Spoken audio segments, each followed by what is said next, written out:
ဘယ်သွားမလို့လဲ ဘယ်တော့မင်းစီရလားမင်းစီရလား ဟုတ်ပါဘူးတို့ကမင်းကလေးရဲ့နာမည်လေးကိုသိချင်လို့ တီမီရဲ့နာမည်ကိုလား ဟုတ်တယ် တီမီရဲ့နာမည်မပြောဘူးမိဝိုင်းတဲ့ ဟော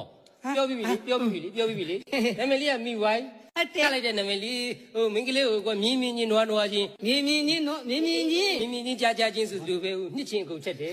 ချစ်ခင်ဆုံးမတ်တယ်ဘာတွေပြောတာမသိ တ ဘူး ခါတလေနှစ်ချင်းနဲ့စားရတာရတာရှိတယ် မလီဝင်းလျှော်လိုက် မင်းကလေးကိုရင်နဲ့တဲရရကိုတွယ်ဝက်ပြီးပြောမယ်ဆိုတော့ချစ်တယ်ကြိုက်တယ်လင်မယားဖြစ်ချင်တယ်အဲ့ဒါပဲ မလီ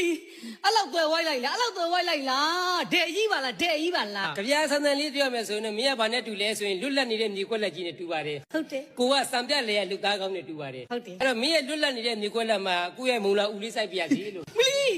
ဒီစကားပြောတယ်မူလောက်ဆိုင်တယ်ဘာဆိုင်လို့တော့ ရီးရစကားမပြောတော့ကိုကစိုက်သွေးသမားဆိုလေးကိုစိုက်သွေးနဲ့လှည့်ပြီးတော့ ဟောဆိုင်ပြင်းနဲ့လက်ပြောရတာ တကယ်ပါဝိုင်းလေးရဲ့ဝိုင်းကိုတကယ်ချစ်တာပါမင်းဘယ်လောက်ချစ်တယ်လဲဆိုရင်တမာရီချုံမိုးတွေပြိုကောင်းကင်မှာရေကြီးမြေကြီးမှာလတ်တာရီတွေကငါးတွေအေးပတ်ပြီးတည်ရတယ်မမုန်းပါဘူးချစ် တဲဆူရက်စာပါနော်ဘယ်စာအုပ်လေးကြက်ထားလဲ ဒါကိုကာတွန်းဆောင်တည်းတလားတမီနလားတမီပေါင်းကြည့်မင်းစိတ်တိုင်းမကြတော့လေအနစ်နာခံပြီးကြွားပေးပါမယ် အော်ရှင်နာနေဦးမယ်နော်ရှင်နာနေဦးမယ်နော်